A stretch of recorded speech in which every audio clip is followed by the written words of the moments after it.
Apple has taken down several apps after hundreds were found to have been compromised by a major attack on the App Store.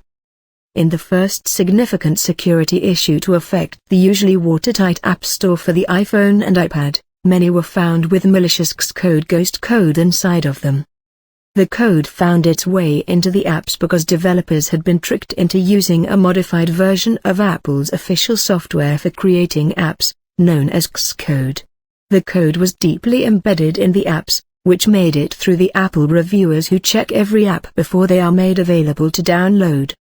Security firm Palo Alto Networks said the XcodeGhost code could have reached hundreds of millions of users and taken data such as passwords, although it had not seen any examples of sensitive information being stolen.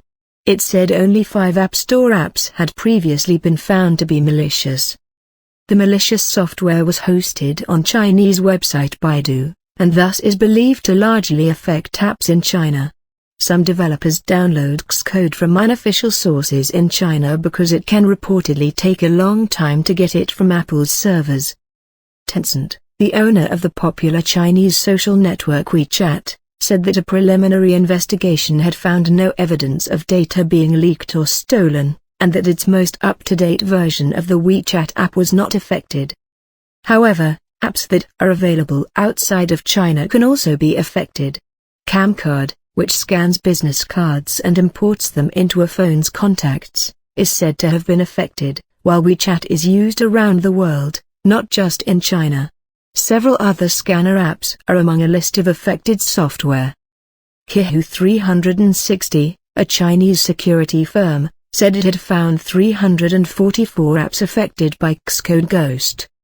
"We've removed the apps from the App Store that we know have been created with this counterfeit software," Apple said. "We are working with the developers to make sure they're using the proper version of Xcode to rebuild their apps." Earlier this month, it emerged that 225,000 iPhone users who had jailbroken their iPhones may have had their data stolen by hackers. However, the XcodeGhost code could affect both jailbroken and stock devices. Users who believe they may have been affected should remove any apps that may have been